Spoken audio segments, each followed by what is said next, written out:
Hare Krishna, everybody. We're continuing the Krishna book reading, and it's chapter 44, the killing of Kamsa.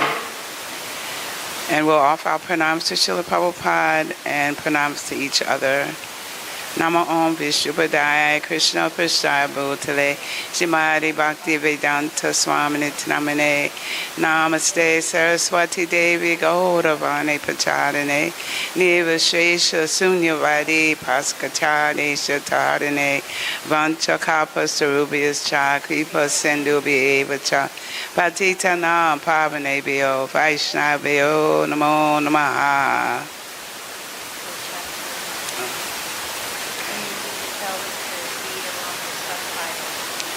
Okay, so we'll be having subtitles so everyone be able to understand and go along with the reading.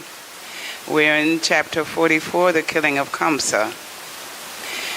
After Kamsa's wrestlers expressed their determination, the Supreme Personality of Godhead, the killer of Madhu, confronted Chanura, and Lord Balaram, the son of Rohini, confronted Mustika. Krishna and Chanura, and then Balaram and Mustika locked themselves hand to hand, leg to leg, and each began to press against the other with a view to coming out victorious. They joined palm to palm, calf to calf, head to head, chest to chest, and began to strike each other. The fighting increased as they pushed each other from one place to another. One captured the other and threw him down on the ground, and another rushed from the back to the front of another and tried to overcome him with a hold. The fighting increased step by step. There was picking up, dragging, and pushing, and then the legs and hands were locked together. All the arts of wrestling were perfectly exhibited by the parties as each tried his best to defeat his opponent. But the audience in the wrestling arena was not very much satisfied because the combatants did not appear to be equally matched. They considered Krishna and Balaram to be mere boys before Chanura and Mustika, who were the strongest wrestlers, as solid as stone. Being compassionate and favoring Krishna and Balaram, the many ladies in the audience began to talk as follows. "Dear friends, there is injustice here." Another said, "Even in front of the king, this wrestling is going on between incompatible sides." The ladies had lost their sense of enjoyment. They could not encourage the fighting between the strong and the weak. Mustika and Chanura are just like thunderbolts, as strong as great mountains, and Krishna and Balaram are two delicate boys of very tender age. The principle of justice has already left this assembly. Persons who are aware of the civilized principles of justice will not remain to watch this unfair match. Those taking part in watching this wrestling match are not very much enlightened. Therefore, whether they speak or remain silent, they are being subjected to the reactions of sinful activities. But my friends, another lady in the assembly spoke out. "Just look at the face of Krishna. There are drops of perspiration on his face from chasing his enemy, and his face appears like a lotus flower with drops of water." Another lady said, "Don't you see how the face of Lord Balarama has turned especially beautiful? There is a reddish hue on his white face because he is engaged in a strenuous wrestling match with Mustika." Another lady in the assembly addressed her friend, "Dear friend, just imagine how fortunate is the land of Vrindavan, where the Supreme Personality of Godhead himself is present, always decorated with flower garlands and engaged in tending cows, along with his brother, Lord Balarama. He is always accompanied by his cowboy boyfriends, and he plays his transcendental flute."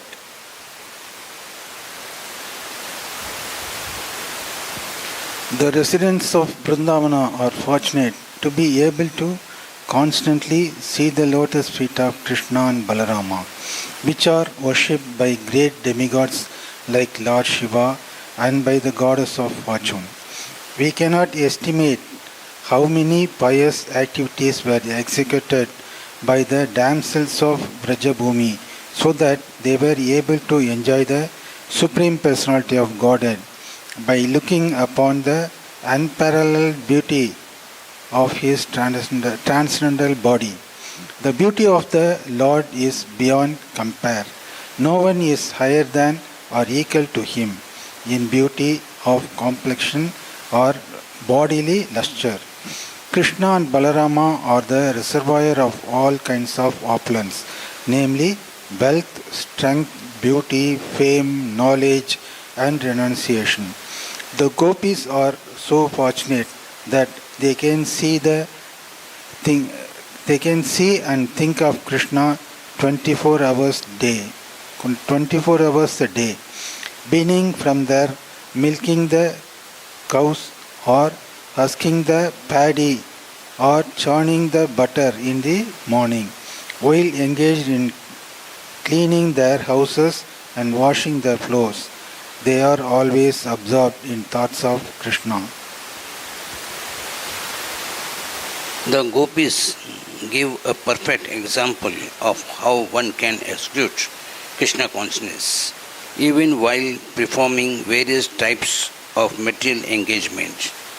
By constantly being absorbed in the thought of Krishna, one cannot be affected by continuation of the material activities.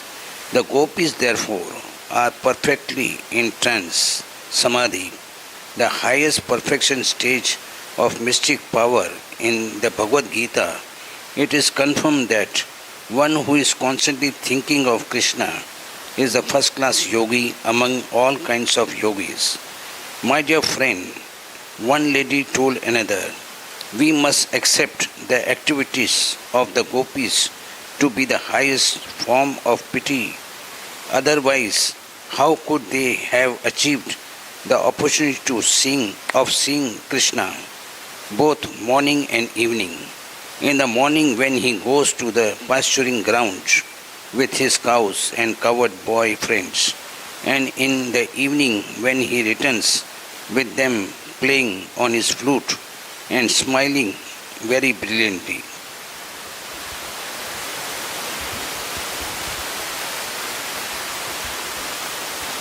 When Lord Krishna, the super soul of every living being, understood that the ladies in the assembly were anxious for him, he decided not to continue wrestling but to kill the wrestlers immediately. The parents of Krishna and Balram, namely Nanda Maharaj, Yashoda, Vasudev and Devaki, were also very anxious because they did not know the unlimited strength of their children. Lord Balram was fighting with the wrestler Mushtika in the same way that Krishna, the Supreme Personality of Godhead, was fighting and wrestling with Chanura. Lord Krishna appeared to be cruel to Chanura. He immediately struck him thrice with his fist. The great wrestler was jolted to the astonishment of the audience. Chanura then took his last chance and attacked Krishna, just as one hawk swoops upon another. Folding his two hands, he began to strike the chest of Krishna. But Lord Krishna was not even slightly disturbed, any more than an elephant is when hit by a flower garland. Krishna quickly caught the two hands of Chanura and began to wheel him around. And simply by this centrifugal action, Chanura lost his life. Krishna then threw him to the ground. Chanura fell just like the flag of Indra, and all his nicely fashioned ornaments were scattered hither and thither. Mushtika also struck Balaram, and Balaram returned the stroke with great force. Mushtika began to resemble, tremble, and vomit blood. Distressed, he gave up his vital force and fell down just as a tree falls down in a hurricane. After the two wrestlers were killed, a wrestler named Kuta came forward. Lord Balaram immediately caught him in his left hand and killed him nonchalantly. A wrestler of the name Shala came forward, and Krishna immediately cracked his head with a kick. A wrestler named Toshala came forward and was killed in the same way. Thus all the great wrestlers were killed by Krishna and Balaram, and the remaining wrestlers fled from the assembly out of fear for their lives. All the coward boyfriends of Krishna and Balaram approached them and congratulated them with great pleasure. While trumpets resounded and drums were beaten, the leg bells on the feet of Krishna and Balaram tinkled.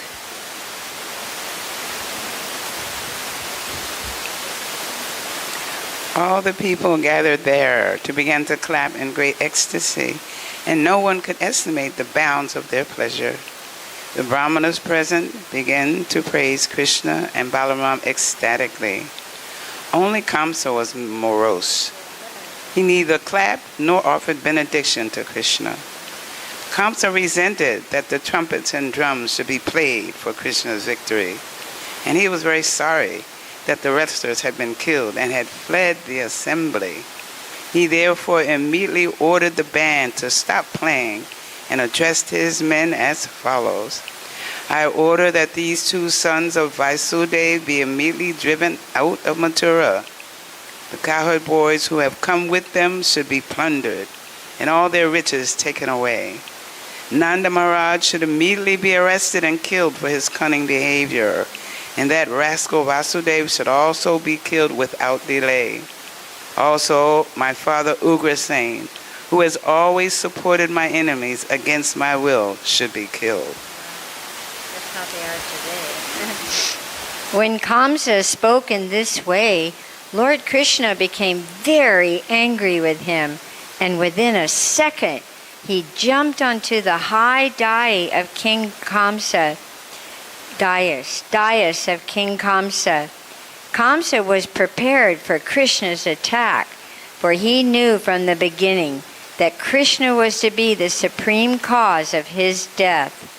Krishna immediately unsheathed his sword and prepared to answer the challenge. Sorry, that was Kamsa. Kamsa immediately unsheathed his sword and prepared to answer the challenge of Krishna with sword and shield. As Kamsa wielded his sword up and down, hither and thither, Lord Krishna, the supreme powerful Lord, caught hold of him with great force. The Supreme Personality of Godhead, who is the shelter of the complete creation, and from whose lotus navel the whole creation is manifested, immediately knocked the crown from the head of Kamsa and grabbed his long hair in his hand. He then dragged Kamsa from his seat to the wrestling dais and threw him down. Then Krishna at once straddled his chest and began to strike him over and over again. Simply from the strokes of Krishna's fist, Kamsa lost his vital force. To assure his parents that Kansa was dead, Lord Krishna dragged him just as a lion drags an elephant after killing it. When people saw this, there was a great roaring sound from all sides, as some spectators expressed their jubilation and others cried in lamentation. From the day Kamsa had heard he would be killed by the eighth son of Devaki, he was always thinking of Krishna with his wheel in hand, and because he was very much afraid of his death, he was thinking of Krishna in that form 24 hours a day, without stopping, even while eating, while walking, and while breathing. And naturally, he got the blessings of liberation. In the Bhagavad Gita, it is said, Sada tat bhava bhavitaha. A person gets his next life according to the thoughts in which he is always absorbed. Kansa was thinking of Krishna with his wheel which means Narayan, who holds a wheel, conch, lotus flower, and club. According to the opinion of authorities, Kamsa attained Sarupya Mukti after death. That is to say, he attained the same form as Narayana, Vishnu. On the Vaikuntha planets, all the inhabitants have the same bodily features as Narayan. After his death, Kamsa attained liberation and was promoted to Vaikuntha Lok. From this instance, we can understand that even a person who thinks of the Supreme Personality of Godhead as an enemy gets liberation or a place in Vaikuntha planet. So what to speak of the pure devotees who are always absorbed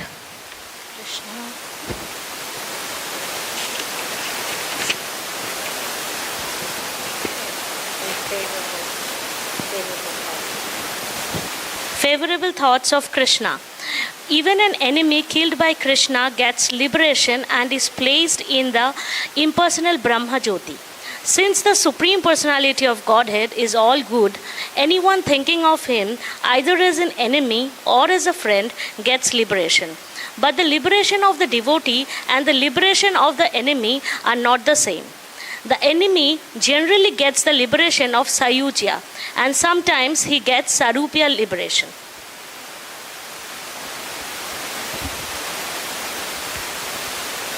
Kamsa had 8 brothers headed by Kanka. All of them younger than he. And when they learned that their elder brother had been killed, they combined together and rushed toward Krishna in great anger to kill him. Kamsa and his brothers were all Krishna's maternal uncles, brothers of Kamsa's mother Devaki. When Krishna killed Kamsa, he killed his maternal uncle, which is against the regulations of Vedic injunctions. Although Krishna is independent of all Vedic injunctions, he violates the Vedic injunctions only in inevitable cases. Kamsa could not be killed by anyone but Krishna. Therefore, Krishna was obliged to kill him. But as far as Kamsa's 8 brothers were concerned, Balarama took charge of killing them. Balarama's mother, Rohini, although the wife of Vasudeva, was not the sister of Kamsa. Therefore, Balarama took charge of killing all of Kamsa's 8 brothers. He immediately took up an available weapon, most probably the elephant's tusk, which he carried, and killed the 8 brothers one after another, just as a lion kills a flock of deer. Krishna and Balarama thus verified the statement that the Supreme Personality of Godhead appears in order to give protection to the pious and to kill the impious demons, who are always enemies of the demigods. The demigods from the higher planetary system showered flowers congratulated Krishna and Balaram. Among the demigods were powerful personalities like Lord Brahma and Lord Shiva, and all joined together in showering their jubilation over Kamsa's death. There were beating of drums and showering of flowers from the heavenly planet, and the wives of demigod danced exactly. The wives of Kamsa and his 8 brothers were aggrieved the sudden death of their husband, and all of them struck their forehead and shed torrents of tears, crying loudly and embracing the bodies of their husband which lie on the wrestling dais. The wives of Kamsa and his brothers lamented, addressing the dead bodies, "Our dear husband, you are so kind and are the protector of your dependents. Now after your death, we are also dead, along with your home and children. We no longer look auspicious. On account of your death, the auspicious function to take place, such as sacrifice of the bow, have all been spoiled. Our dear husband, you treated person ill who were faultless, and as a result you have been killed. This is invisible because a person who torrents an innocent person must be punished by the law of nature. We know that Lord Krishna is the Supreme Personality of Godhead. He is the Supreme Master and the Supreme Enjoyer of everything. Therefore, one who neglects his authority can never be happy, and ultimately, as he met death.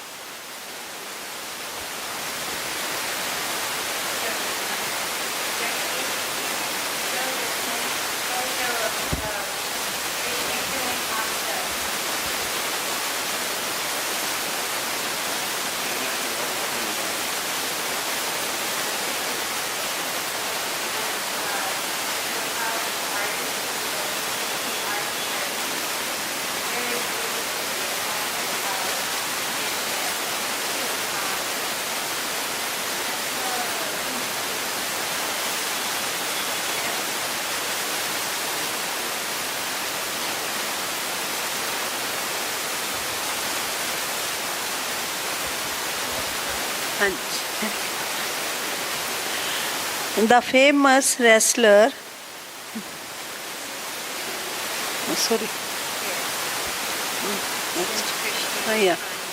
Since Krishna was kind and affectionate to his aunts, he solaced them as far as possible. The ritualistic ceremonies performed after death were then conducted under the personal supervision of Krishna, because he happened to be the nephew of all the dead princes. After finishing this business, Krishna and Balram immediately released their father and mother, Vasudev and Devaki, who had been imprisoned by Kansa.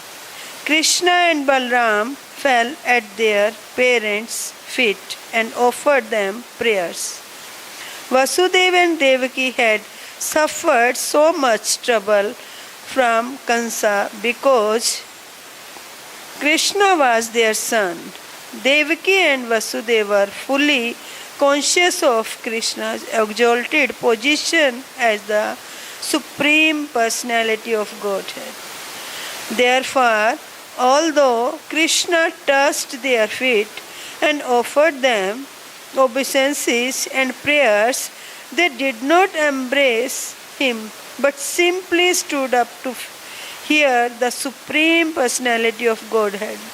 Although Krishna was born as their son, Vasudeva and Devaki were always conscious of his position.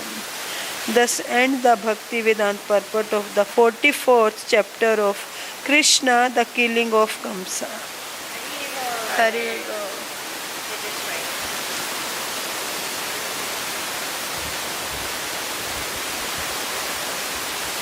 Chapter 45. Krishna recovers the son of his teacher. When Lord Krishna saw Vasudeva and Devaki standing in a reverential attitude, he immediately expanded his influence of Yogamaya so that they could treat him and Balram as children.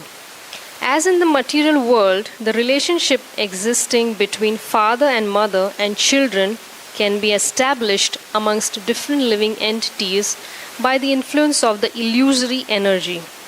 So, by the influence of Yogamaya, the devotee can establish a relationship in which the Supreme Personality of Godhead is his child. After creating this situation by his Yogamaya, Krishna, appearing with his elder brother Balaram as the most illustrious son in the dynasty of Satvatas, very submissively and respectfully addressed Vasudeva and Devaki. My dear father and mother, Although you have always been anxious for the protection of our lives, you could not enjoy the pleasure of having us as your babies, as your growing boys, and as your adolescent youths.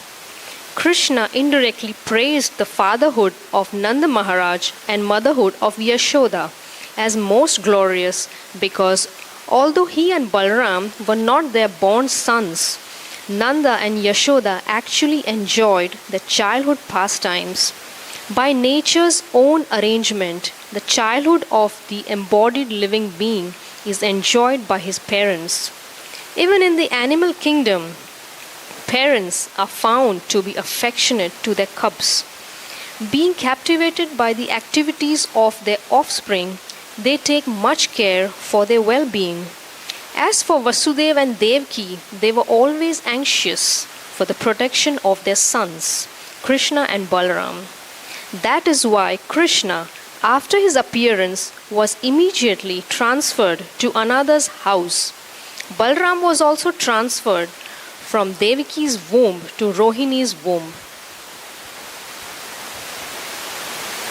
Vasudeva and Devaki were full of anxiety for Krishna's and Balaram's protection, but they could not enjoy their childhood pastimes.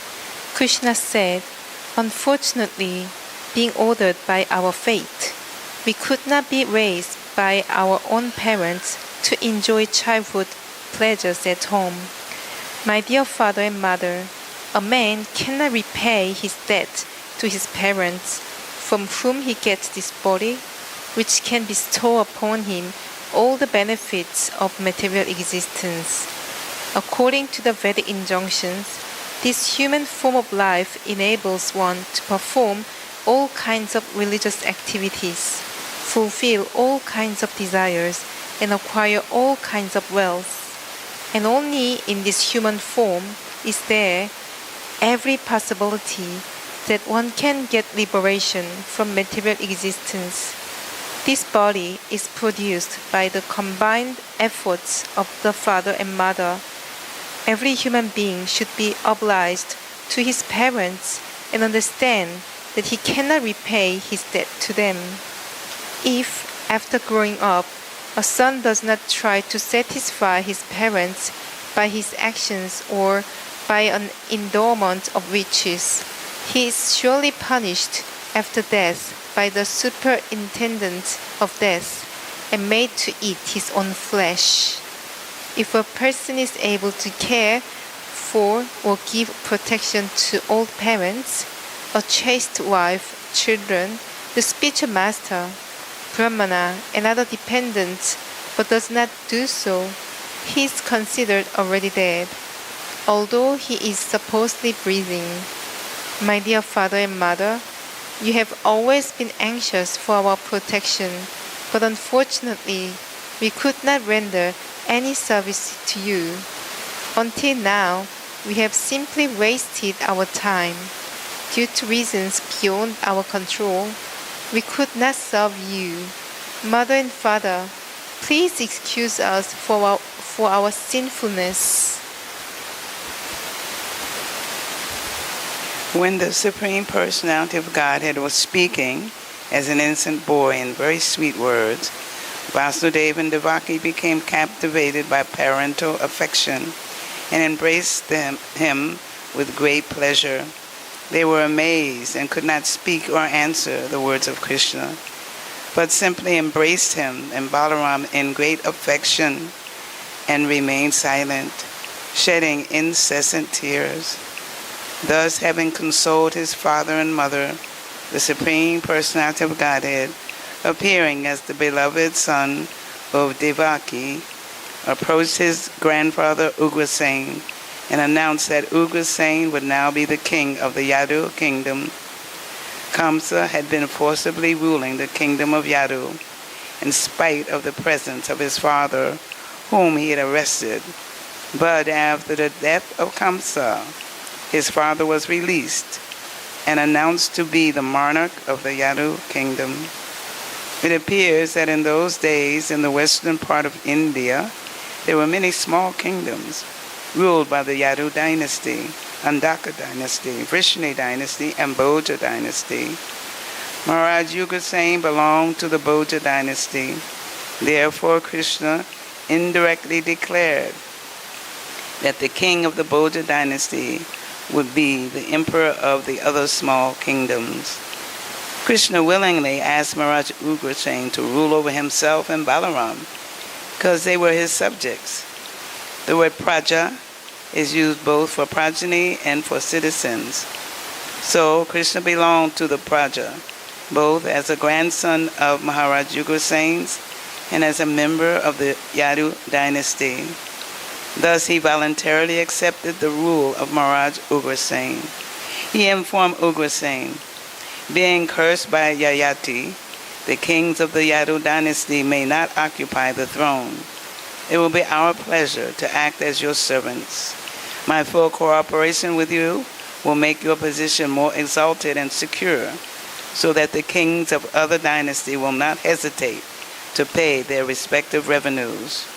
Protected by me, you will be honored even by the demigods from the heavenly planets.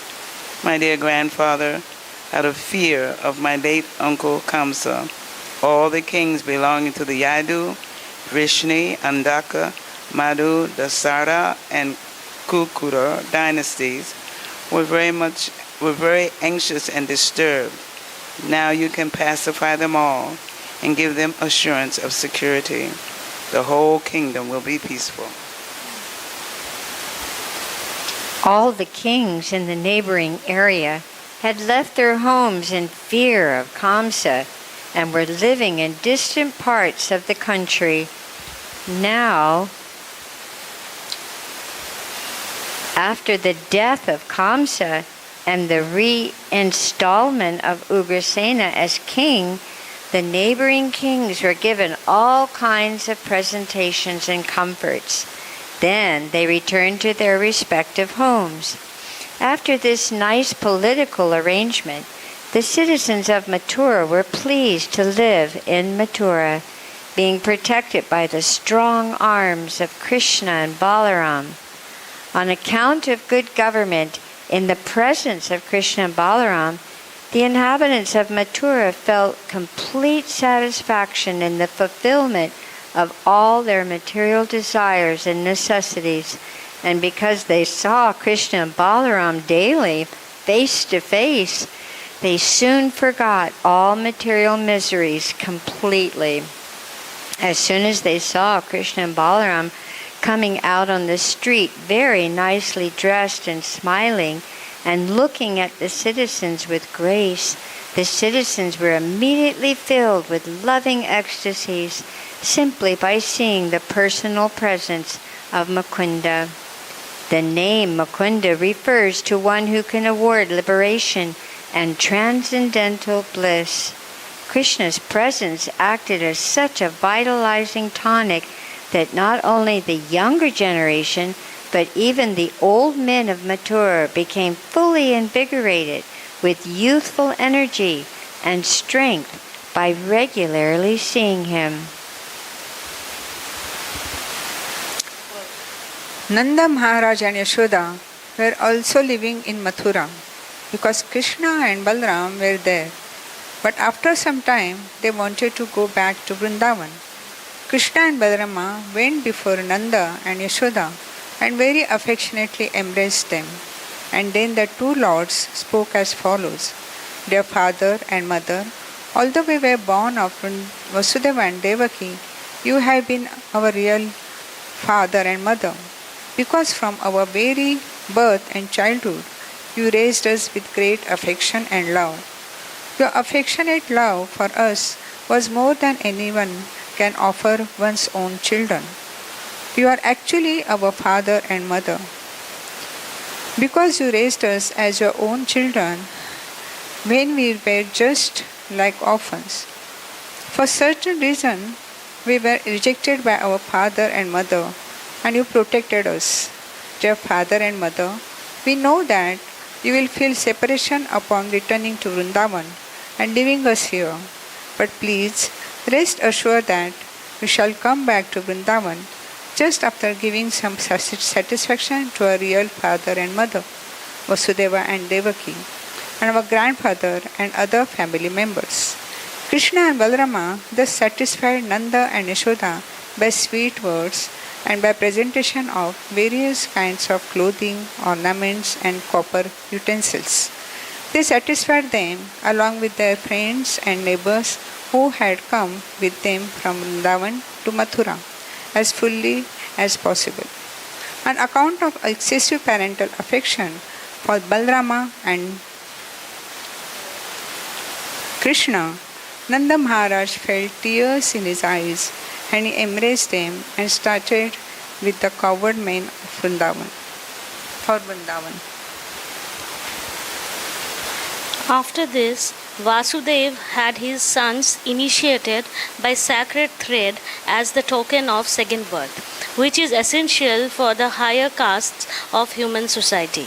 Vasudev called for his family priest and learned Brahmanas, and the sacred thread ceremony of Krishna and Balram was duly performed. During this ceremony, Vasudev gave various ornaments in charity to the Brahmanas and endowed them with cows decorated with silken clothes and golden ornaments. Then Vasudev remembered the cows he had wanted to give in charity to the Brahmanas after the birth of Krishna and Balram. But being imprisoned by Kamsa at that time, Vasudev had been able to do so only within his mind, for Kamsa had stolen all his cows. With the death of Kamsa, his cows were released, and now Vasudev gave the actual cows to the Brahmanas. Then Balram and Krishna were duly initiated with the sacred thread ceremony, and they repeated the chanting of the Gayatri mantra. The Gayatri mantra is offered to disciples after the sacred thread ceremony, and Balram and Krishna properly discharged the duties of chanting this mantra. Anyone who executes the chanting of this mantra has to abide by certain principles and vows. Although Balram and Krishna are transcendental personalities, they strictly followed the regulative principles. They were initiated by their family priests, Gargacharya, usually known as Gargamuni, the Acharya of the Yadu dynasty. According to the Vedic culture, every respectable family has an Acharya or spiritual master. One is not considered a perfectly cultured man without being initiated and trained by an Acharya. It is said, therefore, that one who has approached an Acharya is actually in perfect knowledge. Lord Krishna and Lord Balaram are the Supreme Personality of Godhead, the master of all education and knowledge. There was no need for them to accept a spiritual master or Acharya. Yet for the instruction of ordinary men, they also accepted a spiritual master for advancement in spiritual knowledge.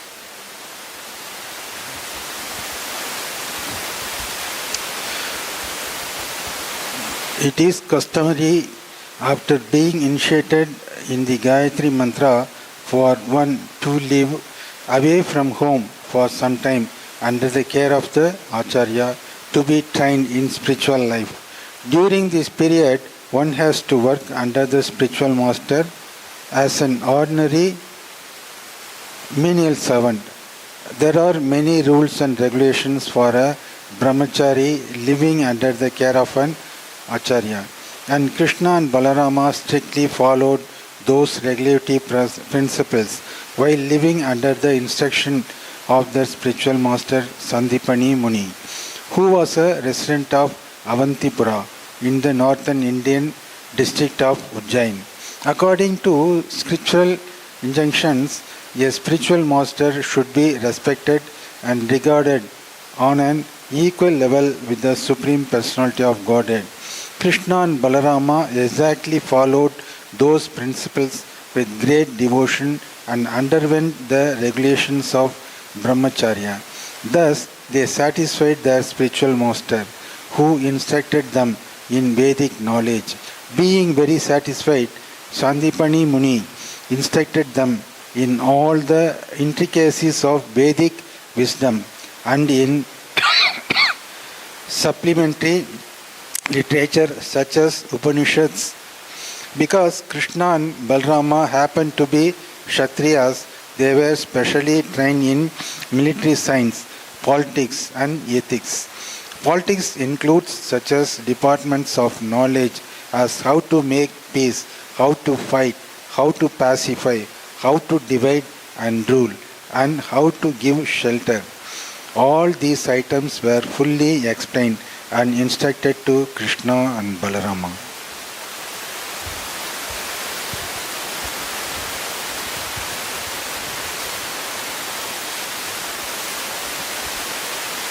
The ocean is the source of water in river.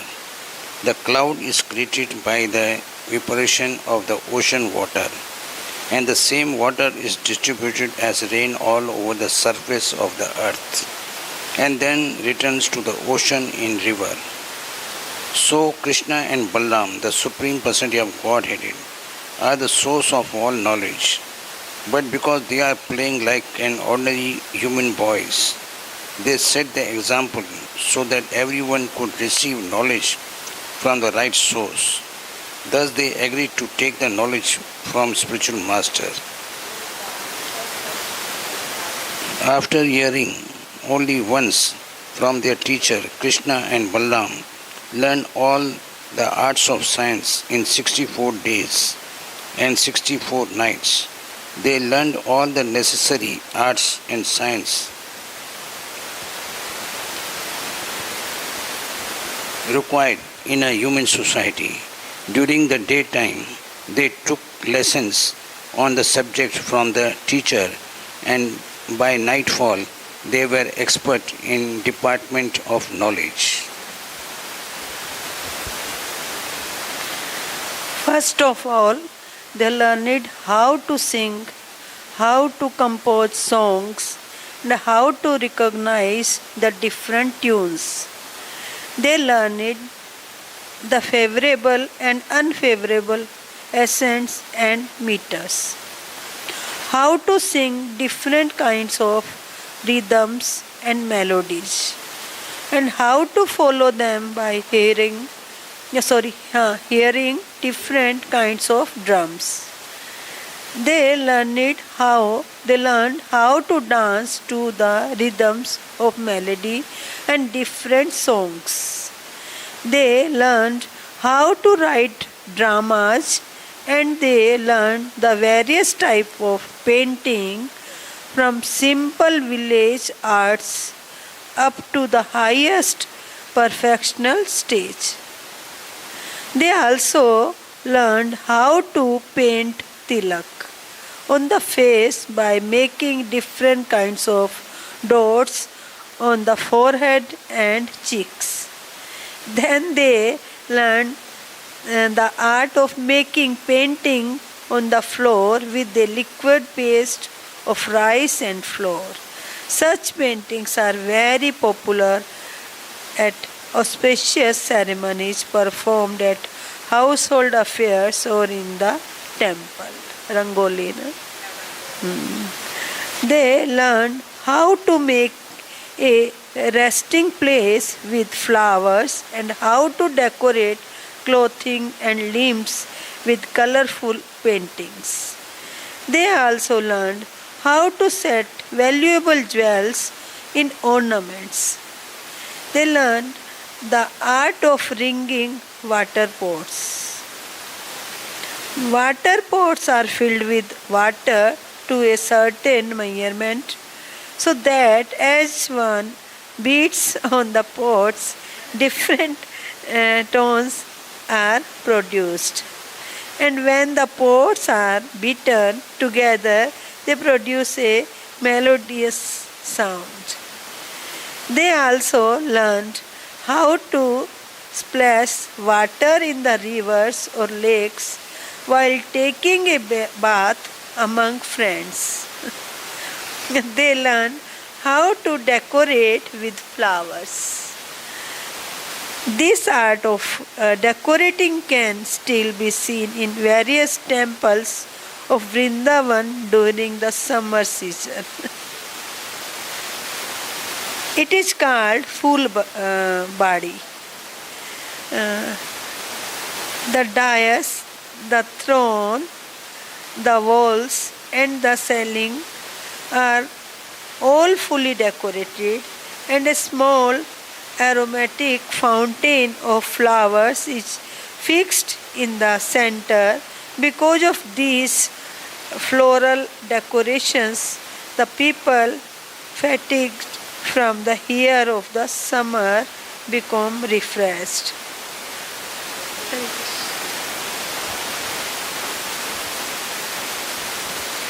Krishna and Balaram learned the art of dressing hair in various styles and fixing a helmet in different positions on the head.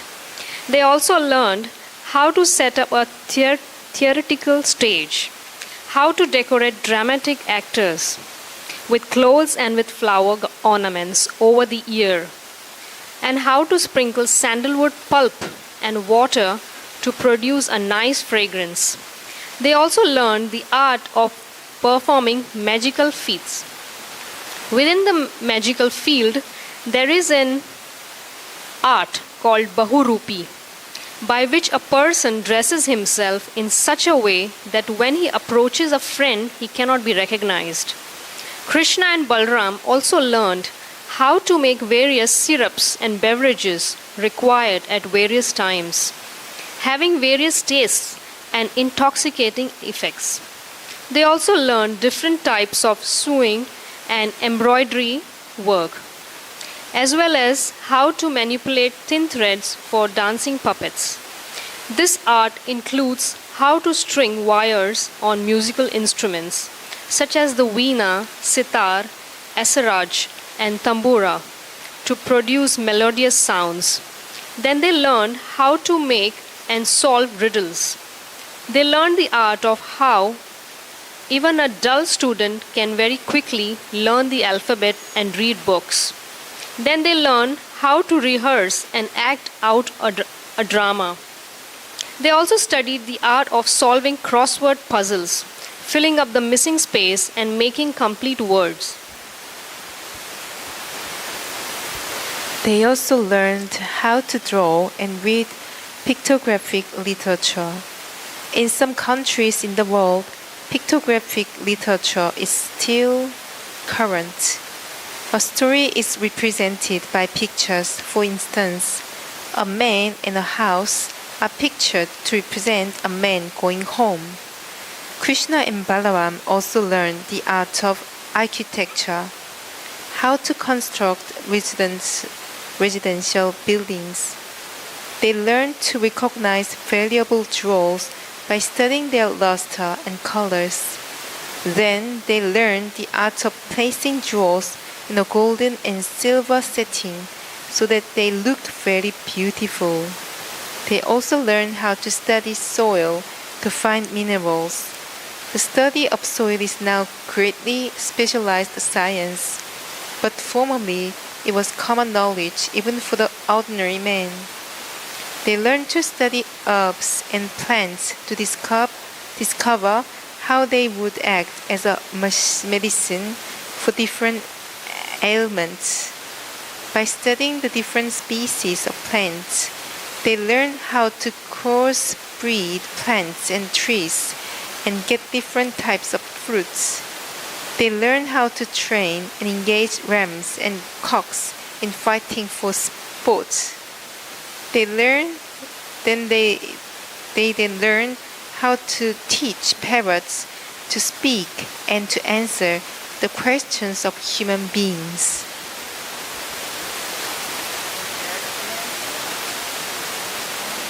Then they learned practical psychology, how to influence another's mind and thus induce another to act according to one's own desire. Sometimes this is called hypnotism.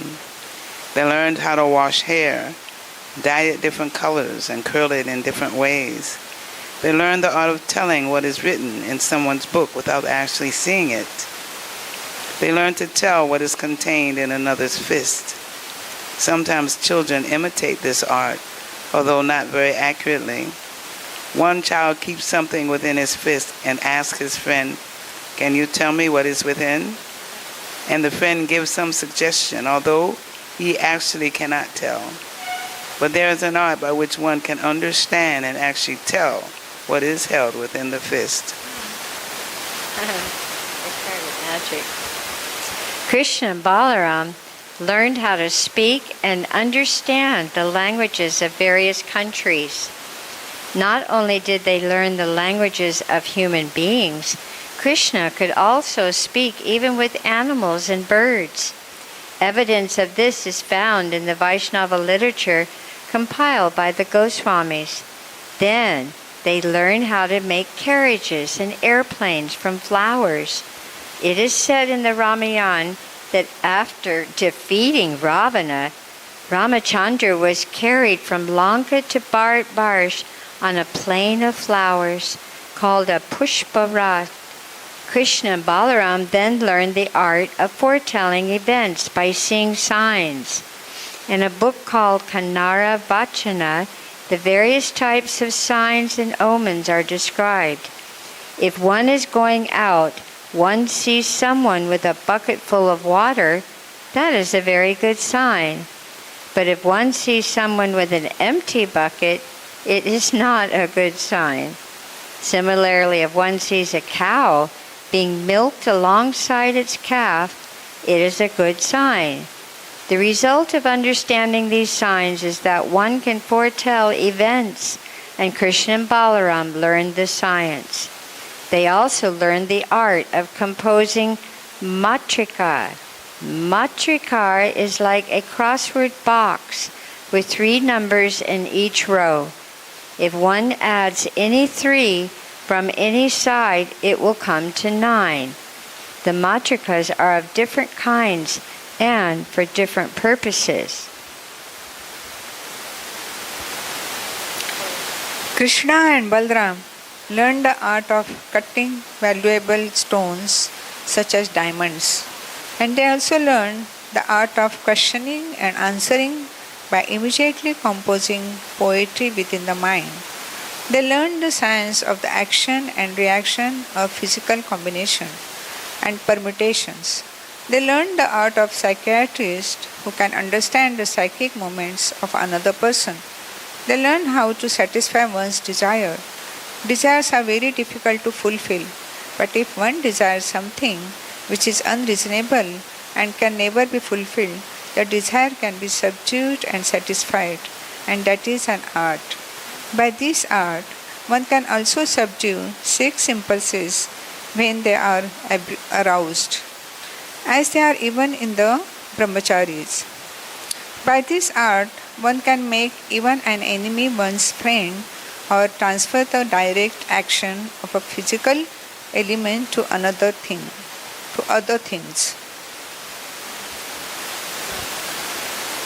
Lord Krishna and Balaram, the reservoir of all knowledge, exhibited their perfect understanding.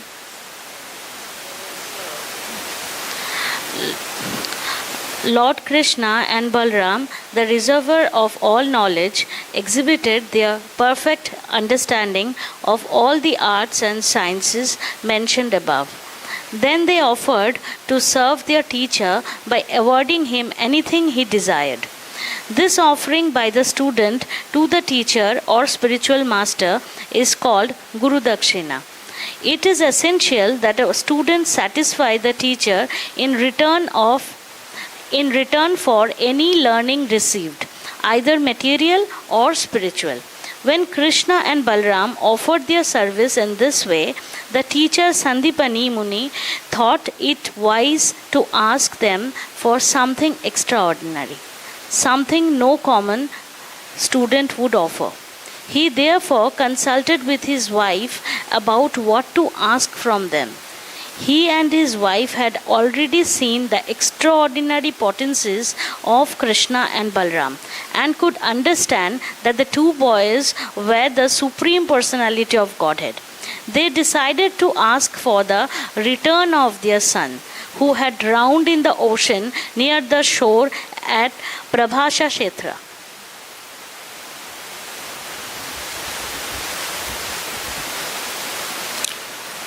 When Krishna and Balarama heard from their teacher about the death of his son, they immediately started for Prabhasha Kshetra on their chariot. Reaching the beach, they asked the controlling deity of the ocean to return the son of their teacher. The ocean deity immediately appeared before the Lord and offered him all respectful obeisances with great humility. The Lord said, "Sometime back you caused the drowning of the son of our teacher. I order you to return him."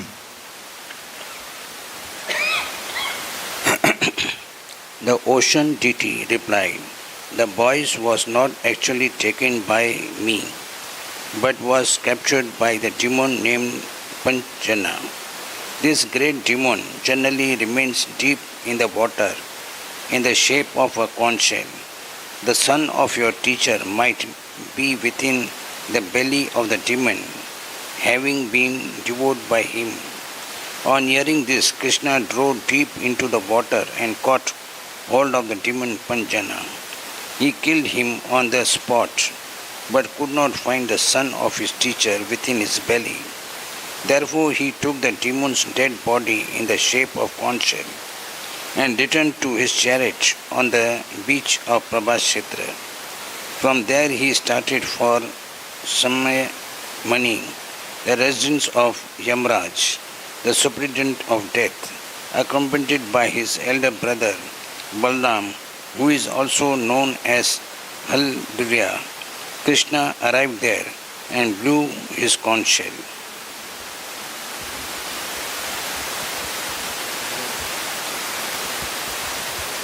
Hare Krishna.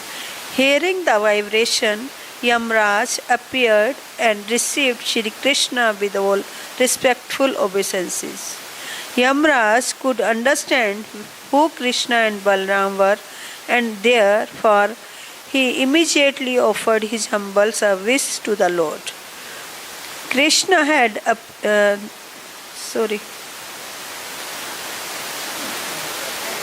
on the horse. Where? Therefore, he immediately offered his humble service to the Lord. Krishna had appeared on the surface of the earth like an ordinary human being, but actually Krishna and Balram are the super soul living within the heart of every living entity. They are Vishnu himself, but were playing just like ordinary human boys. When Yamraj offered his service to the Lord, Shri Krishna asked him to return his teacher's son, who had come to him as a result of his work. "Considering my ruling supreme," said Krishna, "you should immediately return the son of my teacher." Yamraj returned the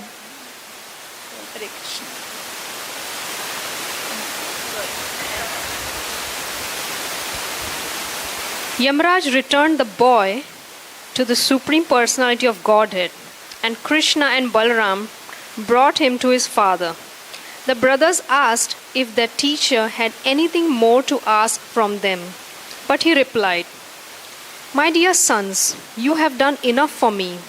I am now completely satisfied. What further want can there be for a man who has disciples like you? My dear boys, you may now go home. These glorious acts of yours will always be renowned all over the world.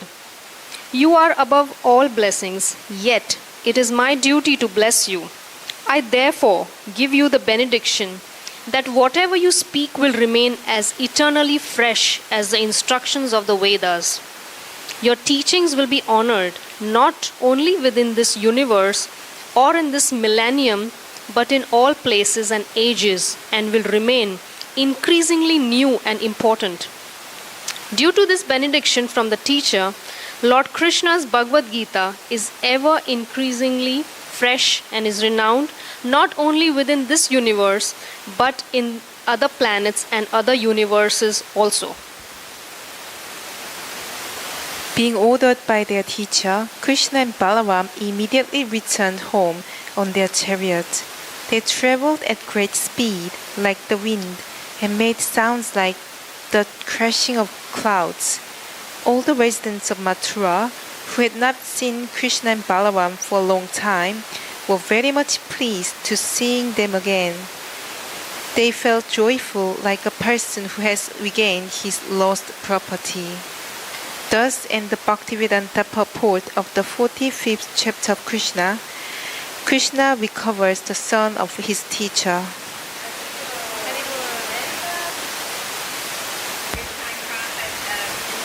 Chapter. So we'd like to thank Srila Prabhupada for allowing us to come and read to him from his Krishna book. And as we always do, let us conclude with offering our obeisances to Srila Prabhupada and to each other. Namo Vishnu Vidaya Krishna Prasthaya Bhutale Srimati Bhaktivedanta Swaminiti Namane Namaste Saraswati Devi Gauravani Pacharane Nirvisesha Sunyavadi Paskachadi Shatarane Vanchakalpa Drubhyascha Kripa Sindhu Bhevacha Tita Nam Pavanebhyo Vaishnavebhyo Namo Namaha. So next week we'll start with Chapter 46, Uddhava visits Vrindavan.